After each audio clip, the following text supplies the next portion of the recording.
नमस्कार, चलिए आज बात करते हैं क्या इन्फ्यूजन पीसीएम कब दिया जाता है। ठीक है, तेज बुखार में इन्फ्यूजन पीसीएम जो होता है पैरासीटामोल यानी कि जो आईवी फ्लूइड में आता है, जो कि आईवी फ्लूइड देख रहे हैं उसके हिसाब से, तो वो कब दिया जाता है। ठीक है, जब बुखार बहुत ज़्यादा हो यानी कि 102 से 104 डिग्री फ़ारेनहाइट हो तब दिया जाता है।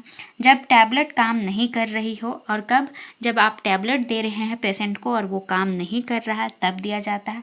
आईसीयू या एडमिट पेशेंट में, यानी कि आईसीयू में है जो पेशेंट या फिर एडमिट जो पेशेंट है उनको दिया जाता है पीसीएम। उसके बाद क्या है, तेज़ दर्द में, तो कब पेन हो, सर्जरी के बाद दर्द है उस टाइम दिया जाता है। सर्जरी के बाद दर्द हो रहा है तो उसमें देते हैं। चोट इंजरी के दर्द में, यानी कि दर्द है जब है उस टाइम, इंजरी का दर्द है उस टाइम दिया जाता है। सिर दर्द या बॉडी पेन हो ज़्यादा उस टाइम दिया जाता है। माथा पूरा दर्द हो, शरीर पूरा दर्द दे रहा है तब दिया जाता है पीसीएम का इन्फ्यूजन। उसके बाद है जब मरीज़ दवा मुंह से नहीं ले सकता, यानी कि क्या है, जब पेशेंट जो है, मरीज जो है वो क्या कर सकता, ओरली यानी मुंह से दवा, यानी कि टैबलेट हो वो खा नहीं सकता है तब देते हैं। उल्टी हो रही हो, बार बार उसको उल्टी हो रहा है तब देते हैं। अनकॉन्शियस पेशेंट, यानी कि जो पेशेंट हिल डुल नहीं सकता है उसको दे सकते हैं। स्वेलिंग प्रॉब्लम, यानी कि निगलने में प्रॉब्लम हो रहा, मुंह से वो खाने नहीं सक रहे हैं तब दिया जाता है क्या है, इन्फ्यूजन का जो पीसीएम रहता है उसको। उसके बाद कैसे काम करता है, ये कैसे काम करता है, शरीर में प्रोस्टाग्लैंडिन कम करता है, यानी कि जो प्रोस्टाग्लैंडिन है उसके वजह से जो एनएसआईडी होता है ना ड्रग, ये एनएसआईडी के ड्रग में रिलेटेड आता है पीसीएम, तो उसको प्रोस्टाग्लैंडिन जो है, जो एसीई इनहिबिटर रहता है उसको ब्लॉक कर देता है।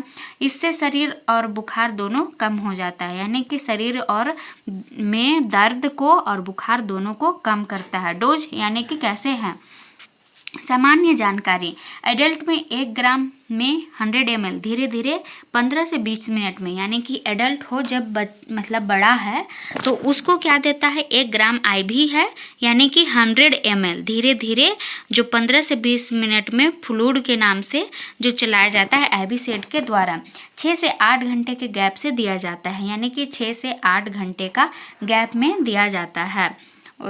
उसके बाद डॉक्टर के अनुसार डोज बदला जा सकता है। डॉक्टर जैसे पेशेंट को एनालाइज करेंगे उसके हिसाब से डोज को बदला जाता है। सावधानी क्या है कि कौन सा पेशेंट में आपको ध्यान रखना है कि इस पेशेंट में आपको नहीं देना है। सो लिवर डिजीज़, यानी कि जिसका लिवर डिजीज़ वाले मरीज हैं उनसे ध्यान दें। ओवरडोज से लिवर डैमेज हो सकता है, यानी कि ज़्यादा डोज हो सकता है तो ये लिवर जो है वो डैमेज हो सकता है। अल्कोहल लेने वाले में रिस्क ज़्यादा है, यानी कि जो लोग शराब पीते हैं या नशा में रहते हैं उन लोग को ज़्यादा रिस्क रहता है, तो ध्यान देना है।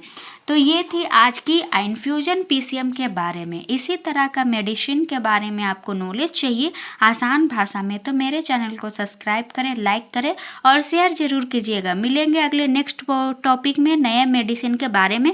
तब तक के लिए स्वस्थ रहिए, मस्त रहिए।